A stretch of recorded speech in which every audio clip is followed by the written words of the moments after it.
Full and uncut versions available on Patreon. Check in the description below.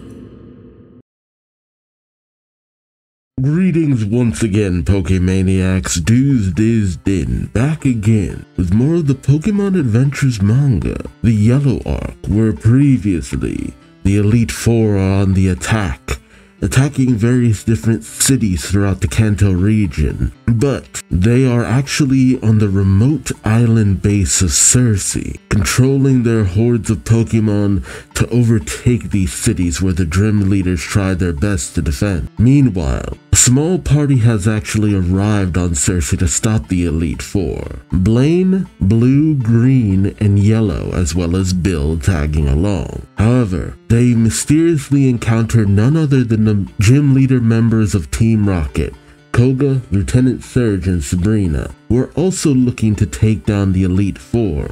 Because, well, what's the point of taking over the Kanto region if there's no Kanto region to take over? And so despite these gym leaders want to rebuild the Team Rocket from the ashes, Yellow and the gang team up with them, pairing off in order to go and stop the members of the Elite Four. First up, we had Blue going with Koga, managing to overcome Agatha through levels of trust that you wouldn't expect from former enemies. That's one of the four down.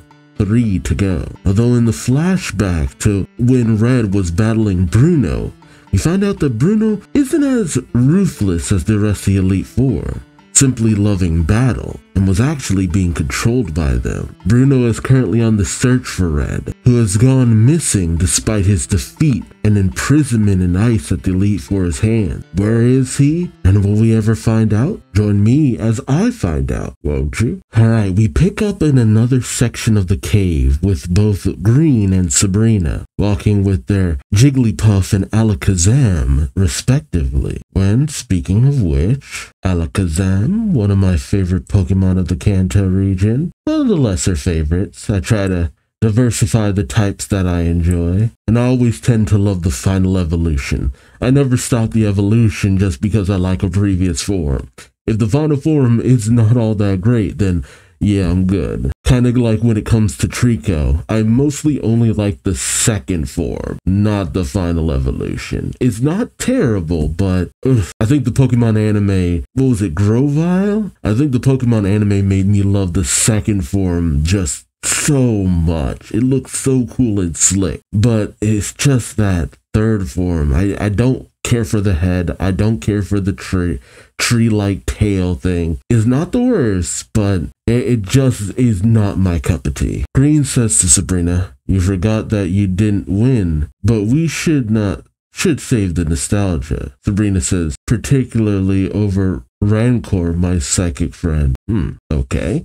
Weird conversation. This, after all, is a battle. But then they spot some weird gem-like thing on a rocky plateau made of ice. Sabrina questions, "What's this? That looks like a badge? A trainer badge. But why here? Isn't that the Cascade badge? Or, oh, no, not the Cascade badge. The Marsh badge. There we go. That's weird. Sabrina's?" A voice calls out, "That is something you do not need to know." Sabrina and Green go back to back. Green questions who, Sabrina questions where, and I question why. Suddenly, there's a glimmer that Green spots. She turns, only to suddenly find herself cuffed to Sabrina with ice cuff. They both struggle against it. Sabrina saying, "It's not coming off." A voice calls out with a laughter, and as the two turn, they see the figure of Lorelei emerge from the shell of Cloyster, saying, "You two seem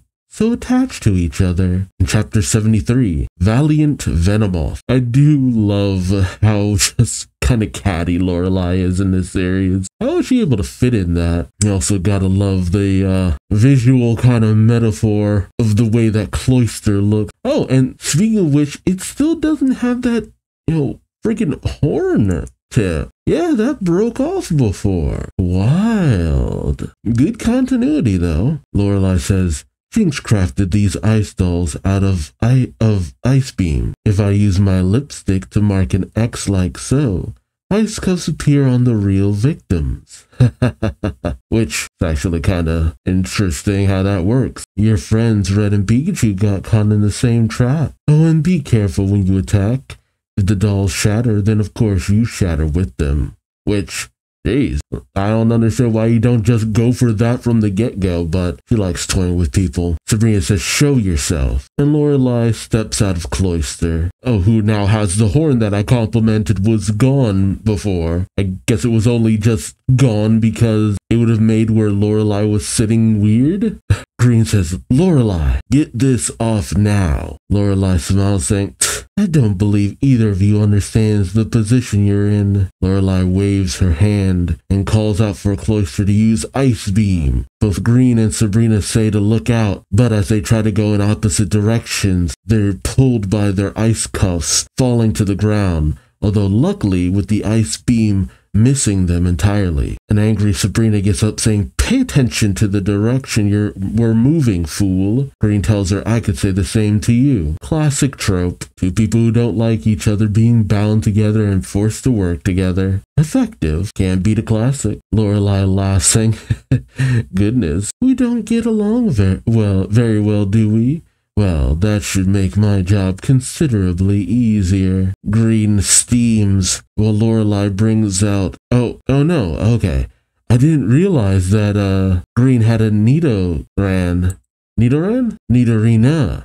There we go. I always get confused with those names. Green brings out her Nidorina Nido and tells it to use Double Kick. Sabrina brings out her own Pokemon, Venomoth, that has it use Sleep Powder. Unfortunately, Lorelai has her Cloister blow it away with Blizzard. More specifically, blows the sleep power right at Nidorina. Green is shocked, saying, the sleep powder, it hit my Nido. And as her Nido faints, Sabrina tells her it was in the way. Green says, what? Angrily. Lorelai snorts with laughter, saying, such a well-oiled fighting machine. She then brings out her Jinx upon the two and has Jinx use Thrash. As Jinx goes in for the slap, Sabrina tells Green, jump to the right. They both do so, barely missing the attack. That actually ends up splitting the ground below them. Green recoils with a big gulp, while Sabrina thinks, is it just my imagination? Or are attacks mainly aimed at Green? Oh, really? I wonder why. Lorelai laughs. She then brings up the tied-up Horsey. Oh, right, I forgot about Horsey. Saying, Slowbro brought me this little present just now. Perhaps something of yours? Green shouts to Horsey as Lorelai brandishes it, saying, I'd like to thank you for getting in my way that last time. Oh, right. Okay, I get it. Because she knows that Green kind of got in her way where she could have settled things with Yellow previously. It's like, oh, no. You don't get to mess up my carefully laid plans and my perfect trap and get away with it. Lorelai hangs Horsey over the crack that Jinx created, saying, if you want this one back safely, come over here. If not, Green tries to rush forward, saying no, but Sabrina tells her, don't, it's a trick. Lorelai says there, Jinx, pound, and Jinx bashes Green right across the face, sending both her and Sabrina flying. Green conks her head on a rock, and while Sabrina does hit the ground hard too, she does manage to recover quickly. She holds her injured head, but notices that Green seems to be down for the count. She calls out to Green, but Green is completely out. Sabrina says she was targeting you, and now I'm all alone. I must get these cuffs off quickly. Lorelai says, it's no use, as she brings up the voodoo ice dolls again, saying, you'll have to steal these away from me first. Sabrina says, what? While Lorelai says, now it's your turn, Jinx. Jinx approaches, while Venomoth goes over to Sabrina, and Sabrina whispers something to it. Venomoth nods. Sabrina tells Venomoth to attack. Aim for the dolls. Oh, and now the dolls are inside Cloister's shell. However, because of Cloister's spikes, Venomoth can't get close. Sabrina says no. She's using withdraw. One more time. And again. Venomoth keeps trying to go in and strike, but Cloister's shell is just too too much of a defensive area. Lorelai watches and laughs. Ha ha ha. Poor thing, so intent on stealing my dolls. But with a burden all that extra weight must be. Sabrina, now carrying around Green, looks down at her and grows angrier, saying, Venomoth, one more time. While Lorelai says, I tell you, it's no use. Cloister, withdraw. And Cloister doesn't move. Lorelai calls out, what? Cloister? What's the matter? Oh, as Cloister seems to be paralyzed? Lorelai says, what? And then snatches the dolls out of Cloister's shell. As Lorelai turns, she sees Cloister is out cold, saying, Mega Drain, you made it look like a repetition of the same attack, when in fact you were draining our energy. Cloister's fainted, and Sabrina smiles. Oh, okay, we're cutting away. But that was a good plan. And you don't always have to call out the moves, just whispering it to your Pokemon so that the trainer doesn't know what's coming their way. They have to be more on guard.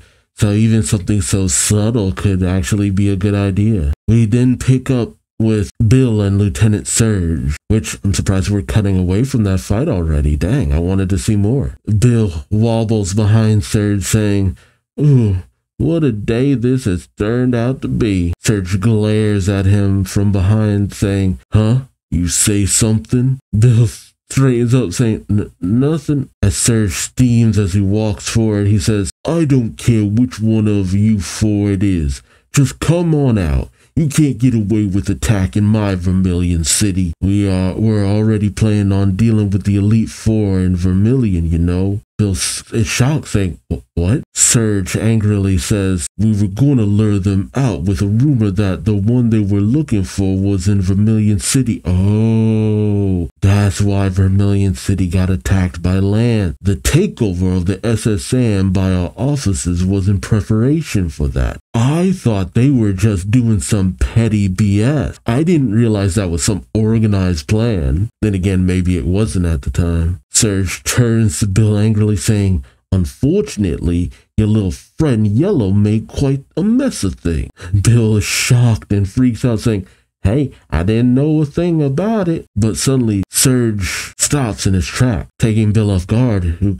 questions, is something wrong? Surge, still angry but alert, says, could be. Take a look. Oh. They see a very small lake with a weird rock formation around it that very much looks like an onyx. Surge questions, what is this place? In chapter 74, make way for Magikarp. It's a big pond. We're going to have to get across somehow. Surge climbs the weird onyx-like rock formation, saying, come on, let's do it. Bill watches, saying, and how will we? But Bill climbs on board too, but as they make their way across, the rocky bridge starts to wobble. Bill starts to slip, saying, what the? And as he falls into the lake, Surge tries to reach for him, but he doesn't catch him, as Bill does hit the lake, but it's not that deep. Although Bill says, this isn't water. And then a Magikarp pops up. Bill says, oh no, Magikarp. And Magikarp tries to use Splash as Bill holds on to it. Oh, no. Oh, okay.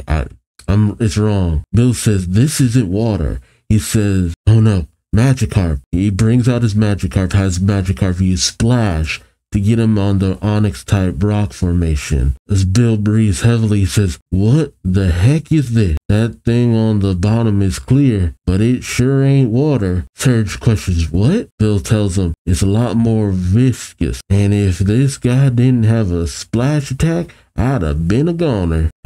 Magikarp smiles happily. Surge looks at him saying, that's not all. Take a look at your shoes and pant cuffs. Bill looks down saying, huh? They melted. Surge looks at the not water saying, it's like Victory Bell slobber. One thing's for sure, if we fall in on this, it's over. It's almost like it's acidic, essentially. A voice calls out, indeed. As Bruno comes out revealing himself, he says, but to win this battle, you must cross it. You must be first to traverse this extreme battleground. Surge looks around saying, extreme battleground? Now realizing that they're on an onyx.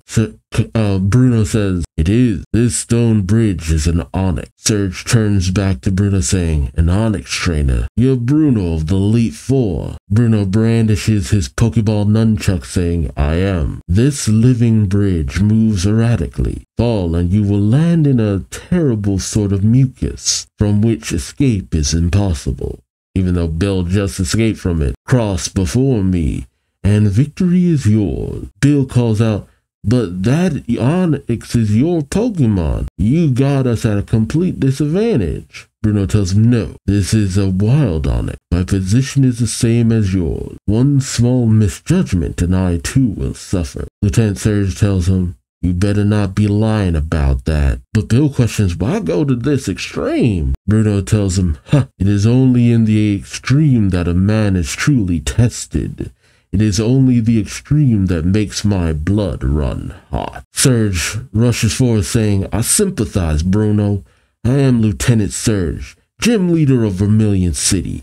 I accept your challenge. We now cut over to Yellow and Blaine, with Pikachu looking around frantically. Yellow questions Pika, what's the matter? I understand that being on the enemy's island makes you uneasy, but Blaine tells her, Yellow, can I take a look at Red's Pokédex? Yellow hands it over saying, sure. Blaine tells her, I told you about the new command Pikachu emotion mode that Professor Oak just put in, right?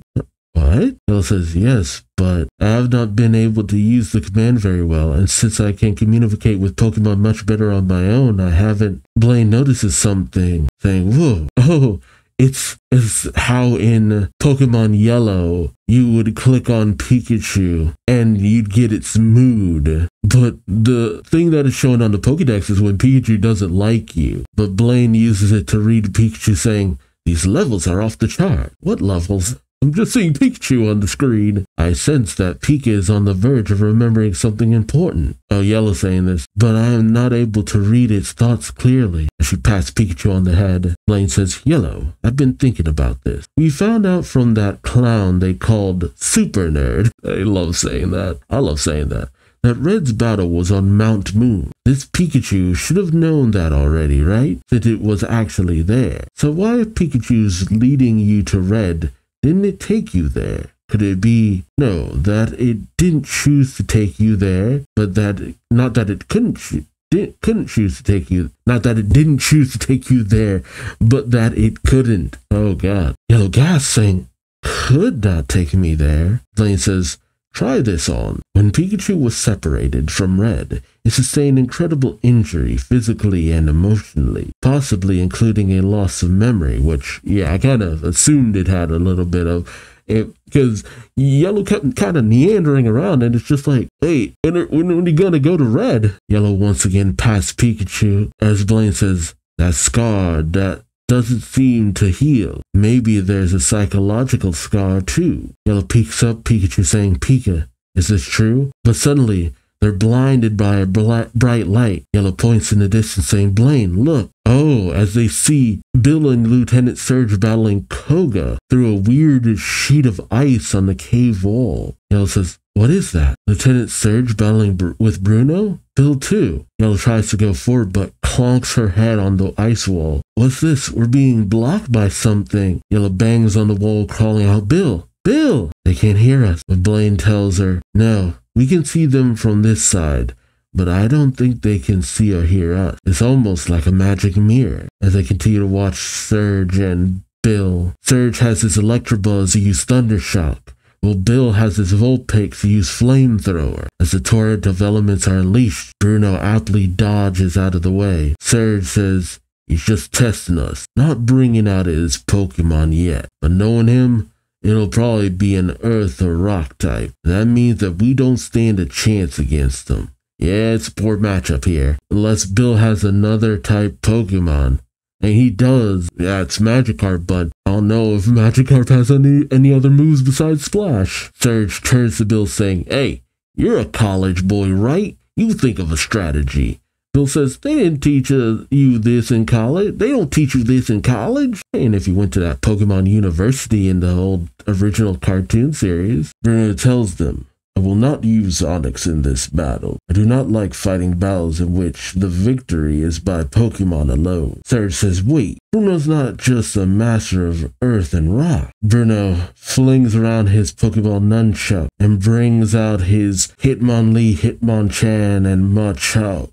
I'm a champ. Bruno says, punch, kick, chop. I am also a master of the martial art, much to the shock of Surge and Bill.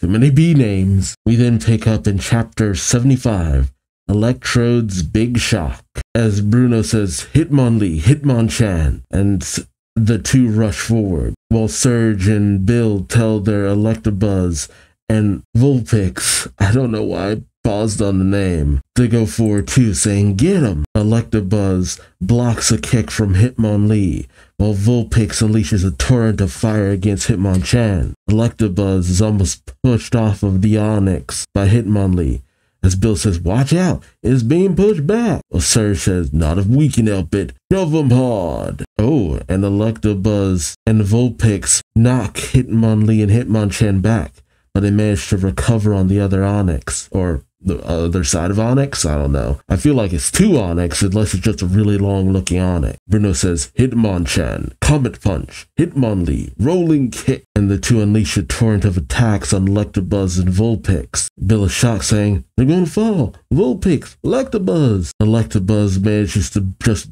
barely hold on to Onix, keeping Vulpix from falling as well. Right above the acidic acid? I don't know. As Yellow and Blaine watch, Yellow calls out to Bill and Lieutenant Surge, saying, they can't last much longer. We must help them, Pika. While Blaine brings out his Rapidash, saying, you're right. He tells Rapidash to use Fire Spin, while Yellow tells Pika to use Thundershock. Bruno notices the commotion on the other side of the one-way mirror-like wall. Bruno saying, someone is in there, but it will take great power to breach that wall. We see that the two Pokemon's attacks didn't do anything to the wall, with Blaine shouting, not even a dent. Suddenly a voice calls out saying, you on the other side of the barrier, listen well. I tolerate no interference in this battle. Depart with haste. Bill looks around, questioning Blaine. Well, Blaine says, not something we can agree to. Rapidash? Fire Spin. Rapidash attacks the wall again. Bruno grows angry, saying, have you no ears?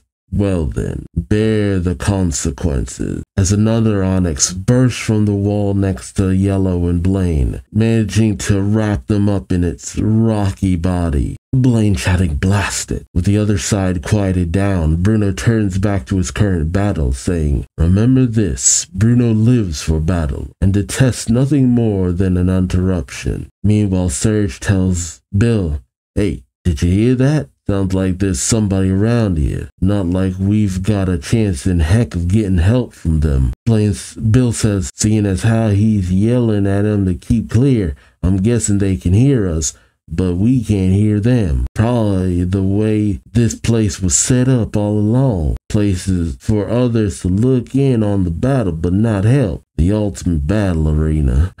That's actually kind of cool. Surge says, this guy is one serious fighter. As Hitmonlee and Hitmonchan move in on the still dangling Electabuzz and Vulpix, Bill thinks, shoot, I want to help Vulpix and Electabuzz, but there's no gap in his defenses. We still see Machamp at the ready. Bruno saying, Hitmonlee and Hitmonchan are keeping your Pokemon company. You will keep my Machamp busy. Come, send as many as you like. Lieutenant Surge looks at Machamp's belt, saying, hey look, that Machamp's wearing a Machoke belt. Huh. Could be it's only just evolved. What? I didn't know that's how that worked. What else do you have, boy? Bill says, what else? This is the only one I have with high enough power levels. Surge says, perfect. Use that and psst. He whispers in Bill's ear. Alberto says, it seems I must go to you, Machamp. Machamp rushes them, and Bill turns to run away. Bruno says, what? Running away? Surge sneers back, saying, bet you can't catch us. Bill thinks that's it. He drops two Pokeballs. As Machamp and Bruno move in, Bill comes to the cave wall saying, uh-oh, dead end. Bruno tells him, you can run no further. You may lack the courage to fight, but it matters not at all. I give no quarter to cowards. Surge turns saying, and what would we fight you with, since we don't have a Pokemon? Bruno questions, what? As the Pokeballs open behind him, as well as Machamp.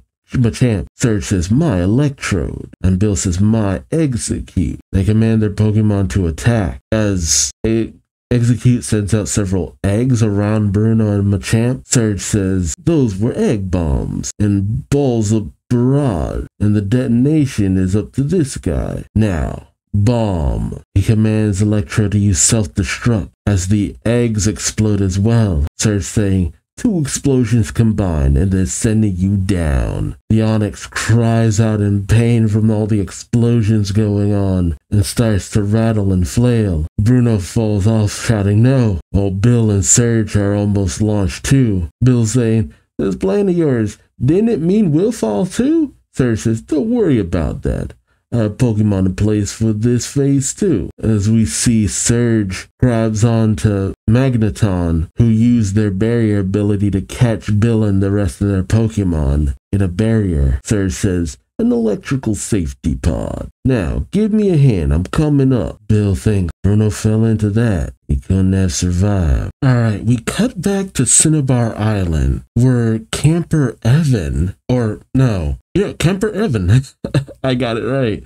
I thought I was wrong. I second-guessed myself. Makes his way into Blaine's laboratory in the Cinnabar gym with a box. Oh, Hunter has a box too. They both set it down on a table with another box. Evan says, okay then, in chapter 76, take a chance on Chansey. Evan says, hey Hunter, would you please? And Hunter pulls the lever, cronk, and opens the pod containing Super Nerd Miles. Evan says, I've been asked to look after this guy while Blaine is gone, and Miles is still out cold. Evan looks at the readings, saying, geez, it's already been weeks since he was brought in here, and still no sign of consciousness. Yeah, I guess it has been a while. Dang. Weeks. The instruments are fine. Oh, and he looks after, I don't know, Blaine's other Pokemon, a Persian, a Marowak, and a Paris. Oh, wait. Oh, those are Super Nerd Miles' Pokemon. Okay. Yeah, you guys must be worried about your trainer too, huh? Okay, I thought that were Blaine's. Never mind. Evan then looks at the monitor with the crystallized shell of red saying, Register trainer that Blaine and the others are all out searching for. And the one person at the place where Red was supposedly frozen solid was a super nerd, or so they call him. God, I just love how they make that reference. Well, I guess it's no wonder that he's still in a coma. I heard that Ghastly took over his body and almost killed him. But Miles starts to stir, much to Miles' Pokemon and Evan's shock. As Evan says, he's awake. Miles says, where am I? Evan rushes over saying, you're at Cinnabar Gym. Are you okay? Miles says, Cinnabar. Then I must have lost consciousness and been carried here. Miles notices the screen saying, wait, that picture. It was taken on Mount Moon, the ice shell, but not Red? How did he get out of that block of ice? Evan says, huh? You mean when you were there, he was still inside the ice? Miles says, he was. I have been told to take a group of operatives to a certain location. We see a flashback of Miles and operatives coming across Red's frozen body. The operatives say, oh, he's frozen whole. As the operatives examine it, poking it with a wrench, Miles tells him, will you quit wasting time? He then notices the scrap of Red's glove that fell off as Miles leans down saying, what's this? The scrap torn off from his glove? Perfect. It will be impossible for him to escape this ice, and impossible to reach him from outside. Let's try it and see. Miles brings out Marowak and has Marowak smack the ice. Jesus, dude! What if you had killed him? Not that Miles would care, but the ice was so thick nothing happens when Marowak uses Bone Club. And Miles saying, not even a crack. Evan says, are you telling the truth? Miles says, oh, it's true, all right. And as proof, of course, Miles just took pictures. These are pictures I took to help me disguise myself as Red. And says, wow, he is still inside the ice, huh? In the background, there's some kind of shadow. Oh. someone helped him out. I wonder who. We go back to Circe Island, where Blue is helping a injured Koga make their way out, while the downed Agatha starts to laugh. Well, Blue, you've gained a bit of skill since the last time we met. You are Oak's grandson, aren't you? But I won't let you get away so easily. You boys may think you've won, but so long as you're wandering in my maze, you're in my power. Okay, so the maze-like look was something that she was trying to do. The last little bit of defiance. Agatha rises, saying, "Never again will anyone stand in the way of Agatha. I will not suffer that again." We have a flashback to earlier days. Oak, dressed in his kind of masked persona, sans the mask, and still with a little bit of black to his hair, is fighting in the Pokemon League, I think? I don't know. But he has a Kangaskhan that's fighting against the Tauros. Kangaskhan uses Mega Punch against Tauros and downs it. The crowd cheers as Oak raises his fists, and the announcer calls out, "And the winner is Oak!" As Oak heads backstage with his Kangaskhan fanning himself, we see a younger Agatha, and I gotta say, Agatha in her younger years is actually kind of cute. Like, dang. I don't know if we ever actually see Agatha young. Interesting. Agatha says, "You've done well, Oak." Oak says, "Agatha, what do you want?" Agatha gets angry, saying, "Don't you talk to me like that. You know what I want. Answers. Why do you pull out of the research group? Why?" Oak tells her, "They've forgotten their purpose, Agatha. All they care about is finding ways to make Pokemon do their whim. I can't condone that." Agatha brandishes a Pokeball, saying, "Well then, what if I tell you aren't free to leave?" "Ghastly, Haunter," she sends the two Pokemon out. While Oak does the same, saying, "Don't be a fool." Kanga, Chansey, and their Pokemon clash. Ghastly whirling around Chansey. Oh, gotta bring out one of my favorite Pokemon. It's a Gengar. Gengar. I know that was cheesy, I'm sorry. While Gengar struggles against Kangaskhan, Agatha questions, "And what will you do without us?" Oak tells her, "I'll do my own research, and I'll be true to my goal, to create a Pokemon encyclopedia." Agatha tells him, "Don't waste your talent." But Oak tells her, "It's no waste. There are so many Pokemon that we only know the names and appearances of. We need a repository of all the information we can gather about them. An device that a scientist or trainer could carry with him, and that can transmit information to matching device that will be beneficial to humans and Pokemon alike." As Chansey continues to struggle against Ghastly, Oak tells it, "Chansey, soft-boiled? I don't remember a move like that." But Chansey's little egg pops out of his pouch, and it seems to revitalize Chansey. And Chansey goes on the attack against Ghastly. Well, Oak tells Kangaskhan to use Dizzy Punch, which I don't know if that should be effective against Gengar, but maybe? It's hard to say. But Gengar does indeed get dizzy. As Agatha's Pokemon return to her, she calls out, "You're a fool, Oak. You'll be dead before you'll have filled half of that device." Oak tells her, "Could be. If that's what fate decrees, then my children or grandchildren will take up the quest." Agatha calls out Oak, calls out for him. Her narration then reads, "In the league tournament that year, I won the right to face that man in the finals. After a bitter battle that lasted over 8 hours, jeez, he won, barely. And I vowed that right then, that someday I would force him to admit that I was right." And they turned Agatha a lot more bitter than in the games. But I can't say that I blame them. It's not a bad plot line. And it's not like it really pays off in the games. But then again, in the games, Agatha's no longer in the Elite Four after a certain point. So maybe Agatha passed away. Maybe Agatha retires. It's hard to say. Agatha says, "But I do thank you, Oak. You've been my inspiration." She sneers, saying, "You can put that on your tombstone. As for your grandson and his friend, well, they'll be in heaven to meet you." As we see that Gengar, her Gengar, is hiding in the shadow of Blue and Koga. sneering. As Blue and Koga limp along, Koga asks, "Hey Blue, where are we now?" Blue tells him, "We're heading toward the heart of the island. Should be getting out of this maze soon." Koga says, "You sure? Seems to me like we're going in circles." In chapter 77, Striking Golda, Blue thinks no, he's got to be imagining, but Koga says, "Hey, what's that? That's the tail tip that Agatha cut off my Arbok. We're right back where we started." Blue tells him, "One thing's different from before. Agatha's disappeared." Koga says, "Another thing, I'm a lot weaker than I was." Blue says, "Don't strain yourself. You've been losing a lot of blood." Koga tells him, "No, I don't think that's the only reason. It's like, my energy's being sucked out somehow." And the shadow Gengar starts to emerge. Blue and Koga turn, but the shadow continues to move just out of sight. Koga says, "Am I hallucinating?" Blue tells him no, something's there. And then Blue realizes, saying, "At our feet." Blue brings out his Golduck, while Koga brings out his Coughing, but Gengar easily swats them away. Blue says, "What? Golduck, Coughing." The two stand back to back at the ready. Koga saying, Did you see that? That was..." Blue pulls out his Pokédex saying Gengar, and it's in our shadow. They say that under a full moon, your shadow will sometimes dance and grin when it's a Gengar.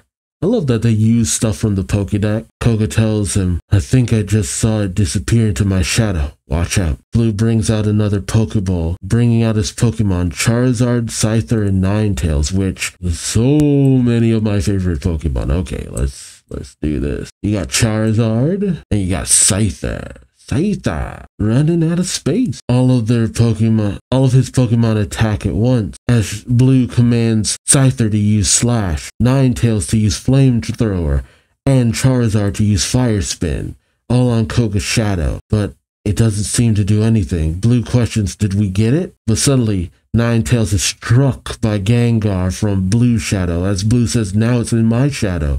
Ninetales goes down, as Gengar hides into Charizard's shadow, striking out at Charizard and Scyther. Dang, Gengar going in. Blue calls out, "Scyther, Charizard." And it's moving from one shadow to another the moment they touch. The more shadows there are, the more places it has to hide. He tells his Pokemon to return. As Gengar sifts into another shadow, Blue says, "Blast it." Koga says, "I was right. It's not just the blood loss that was making me weak. It steals energy from me every time it gets into my shadow." Blue rushes off saying, "Stay there." He brings out another Pokeball saying, "That attack was counter. Gengar likes physical attacks."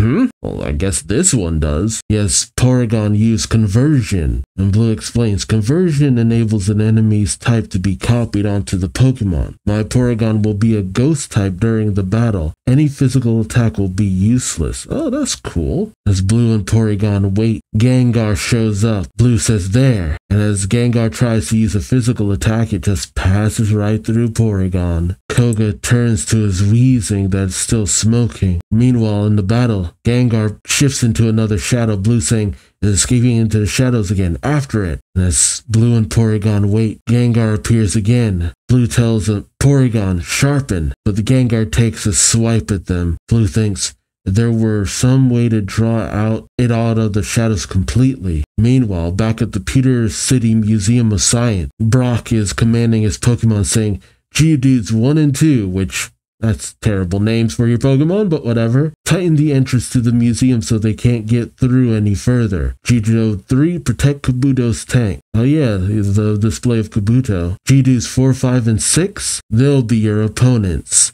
The Geodudes 4, 5, and 6 link arms, ready to face off against the horde of Machop all across the city. Brock says, "I'll show you the power of my Geodude 6 group." When you make all 6 of your Pokemon Geodudes, you'd at least think you'd add 1 Onix. He has his Geodudes 4, 5, and 6 use Double Edge, but a Machop manages to bypass it, rushing Brock as Brock says, "One got through," and the Machop grabs Brock by the collar. Meanwhile, in Celadon City, Erica's flung out of her dojo as a Shelter clamps onto her arm. Erica thinks, this is Shelter's clamp attack. Oh, the Shelter are looking inside her sleeve. Erica thinks, are they trying to take something from me? She commands her Tangela to use Constrict and Absorb and Growth, managing to down some of the Shelter. Erica's assistant calls out, "Lady Erica, This just in. I had to look to see if her assistant had a name, but nope. After an explanation, Erica says, what? Meanwhile, in Cerulean City, Misty is under some rubble, and she tells Krabby to use Vice Grip and Crab Hammer to get it off of her. So Misty readies herself as a horde of Gengar move in. Suddenly, Misty gets a call questioning Erica. Misty picks up, saying, what? The Elite Four's 4th Army has landed in Viridian, Saffron, Vermilion, Fuchsia, and Cinnabar? Jeebus! They got all these Pokemon at their command. Misty says, somehow, I've got to get this information to Blaine and the others on Cersei Island. Long ago, travelers used the stars to show them the way. She brings out Starmie, saying, let them know by drawing a path in the sky. Be my guiding light, Starmie. Which, what? I don't know if I fully understand that. We then cut over to Bill and Lieutenant Surge. Bill in the protective barrier by the Magneton, and Surge still hanging on to his Magneton. Bill reaches out saying, come on, Lieutenant Surge, hurry and get up in here. Surge says, give me a second, I'm a little tired. But something appears from down below Surge and rushes towards him. Hitmonlee's leg extends up and wraps around, it's freaky, Lieutenant Surge's leg. Much to his shock as Surge says, what? Bruno, wrapped by Hitmonlee's other leg, rises out of the mist. Surge saying, Bruno, he didn't fall. Bill thinks, those eyes. As he looks at Bruno's eyes, Surge says, I'm being pulled down. And Bill reaches out shouting, no. In chapter 78, Victim of Venusaur, Bill crawls out for Surge as Surge is pulled downward. Oh, is Bruno being controlled? Surge calls out for his Magneton, who stopped using the barrier and raced towards Surge,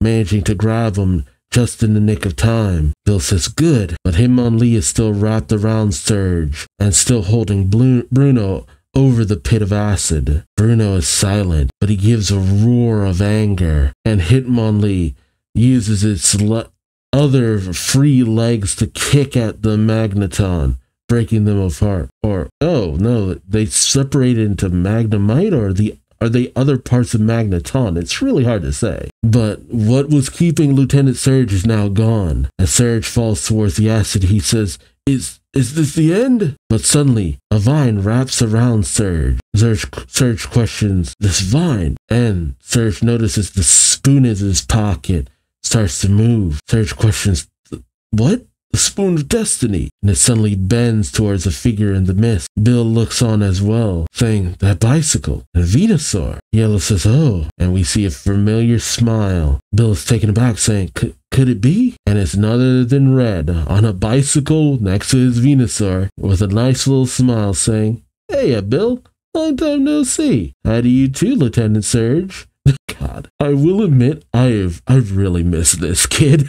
That boundless optimism this guy has, it's been sorely lacking from this series. Just how strong and confident he's become, man. Way to make me really miss a character. It's really him, right? And to be riding on an Onix on a bike, jeez, this kid. Red says, well, guess I'll get to it.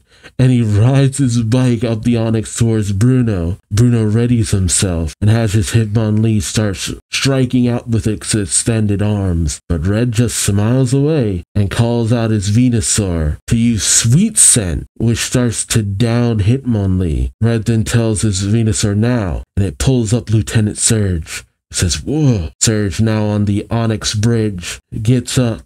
And Red says, you alright, Surge? Surge says, yeah, somehow. Bill says, is that really you? Is it you, Red? Red looks up saying, as far as I know, it's me in the flesh, Red of Pallet Town. And Red, somehow, also has a spoon. When would we have gotten a spoon, though? Yellow is excited, saying, oh, Red, I can't believe this. We'd almost given up. And as Red leans against the same wall that Yellow is on the other side of, she and Pikachu start to bang on it, trying to call out to him, but he doesn't seem to hear them. While Blaine says, that sound. As there's a glub glub and a sloshing sound. Blaine then notices water at his ankles, saying, Electrode self-destruct attack. It knocked down the wall between the caves and the underground water. Yellow, grab a hold of something. There's a torrent coming our way. But Yellow is too distracted trying to call out for Red. But suddenly, Water starts to pour in all around both Blaine and Yellow, still bound down by the onyx. Yellow's hat flies off, and Blaine notices the long ponytail that Yellow has. Blaine says, Yellow, you really gotta take care of that hair, girl. It's gonna get split ends. It's him just realizing that she's a girl. Yada, yada, yada, I already knew. And look, long hair is not a signifier that somebody is a girl, let's be honest. But suddenly, Blaine is caught off guard by the torrent of water rushing towards him as he shouts, Tsunami! As both he and Yellow are washed away, with Yellow still trying to call out to Red. To be continued in the next volume. Oh, I don't have a readout of Yellow's Pokemon in this one. That's a bummer. Okay, well, whatever. This was good. I don't mean to be down on Yellow or anything like that. She is a very fine character, but she takes a hard back seat to a lot of other characters in this story that's supposed to be centered around her. Like, I like seeing her grow and develop, and while I don't mind her want not to harm Pokemon, there was just something about the way Red did things that tended to be a little bit more interesting and a little bit more engaged. You know, Yellow became so much of the underdog, whereas Red just had this tenacity. You know, I don't know. Yellow has tenacity too, but Red and Yellow, they're just so different, which is a good thing. They should be different. They're different people. But this series really does also highlight how just special Red is. You know, once you get into the swing of the people who just seem to gravitate towards him, it's infectious. And you really start to feel like, man, Yellow's just... I want to see Yellow continue to grow. I will say that much. Just to not put her down too much. But Red, he lives up to the same kind of mystique and just impact that the version of him in the game has. Although, if you should kind of switch around Blue and Red's personalities in the games, and then you'd have the Blue and Red in the manga, because that's what they kind of feel like to a certain degree. Although I don't think I could take a hard edge Red, even though he just doesn't smile anymore in the games. Like, dang, it kills me sometimes. It's just like, Red, buddy, crack a smile or something. You're taking the whole Link persona a little too hard there, buddy. But this is fun. We're drawing closer and closer to that conclusion. I think the next volume is the end of the Yellow arc. So 2 more videos to finish out the Yellow arc, and then we are on to Gold and Silver. Not saying I'm pushing for that, and like I'm gonna miss Kanto. I'm gonna miss Kanto once we head over into Johto, but Johto, it also is one of my favorite. Johto, there's just something special about Johto, man. There's something special about Johto. Now, I will say I skipped over Black and White and X and Y. Not because I wanted to, I just didn't have the money at the time. Though I did X and Y. As it went, I stopped playing before I got Emerald version. I never got to play Fire Red and Leaf Green, though I love the look of it. Diamond and Pearl, that's where I was not interested enough in Diamond and Pearl. Diamond and Pearl was, I don't know. I wasn't really interested. I watched the anime version of Diamond and Pearl, but I don't know. It never really hit me hard enough. You had Heart Gold and Soul Silver. I wish I could have played that. Black and White was like, okay, I'm kind of interested, but I'm kind of not. X and Y was the one that made me go, okay, I really need to start really considering playing this again. There's something really interesting going on here. And then I got into Sun and Moon, and it was like, oh, what got me back into Pokemon fully, that I was just like, I need to buy these games. When I saw the starter turned into a Fire Dark type. Incineroar was just like, yes, you will be mine. And Sword and Shield was pretty fun. Now, had to get that Inteleon. I went with Scorbunny at first because I thought it was cool for one of the stars, but its final evolution didn't resonate with me. I'm like, nah, Inteleon all the way. Inteleon all the way. I had fun with Sword and Shield though, and I want to play Scarlet and Violet, but a lot of what I heard about it just like, I don't want to be disappointed, and I just don't care for the legendary or the box art Pokemon. Just not trying to bash them, but they're just, I don't know. The more I learned about the games, the more I was like, I don't know, I might just take a pass on that. But who knows, maybe if I played it, I'd enjoy it. But that's neither here nor there. Let me know your thoughts on this video in the comments section below. Sorry I went on a fun such tangent, but it's Pokemon, baby. If I didn't love Pokemon, I wouldn't be doing this. You know, even though I'm not like a die-hard Pokemon fan, but I still just, I have a love. I have a love of Pokemon. You know, I was there from day one. Blue version was my first game I got, and then I also got red version, and then I also got yellow version. And I started getting into the habit of buying both versions for a while there until Ruby and Sapphire, and then it was just like, okay, yeah, no, I can't keep buying these. I want other games, or I just wanted other things. But I kept up with the Pokemon scene for the most part, despite the little gap, especially when it came to Diamond and Pearl. Well, no, it's more of a gap when it came to Black and White. Black and White is like a big old blind spot. Like, Black and White is the biggest blind spot for me when it comes to this series. Like, stuff from that just nothing there except for Iris. Iris was the one thing that I'm just like, I'm interested in Iris and her story, but aside from that, it's just like, nope. Which sucks because it's the one game that takes place in the US, or a US adjacent version. But it was X and Y that just like, mostly because of the anime and just how cool things got. Like, oh my god, just that animation. And then to get Sun and Moon where Ash actually wins the championship. Just, I don't know, Pokemon had a bit of a renaissance there for me, and then now it's just like, oh, and now it's back on the decline. Well, dang. Who knows, maybe I'll get around to the games at some point. I went off on another tangent, dang, I'm sorry. Like, comment, subscribe if you enjoyed the ride. Thank you so much for watching, and until next time, I've been Duuz-Diz-Din, and I hope to see you later. So then, take care. Bye-bye.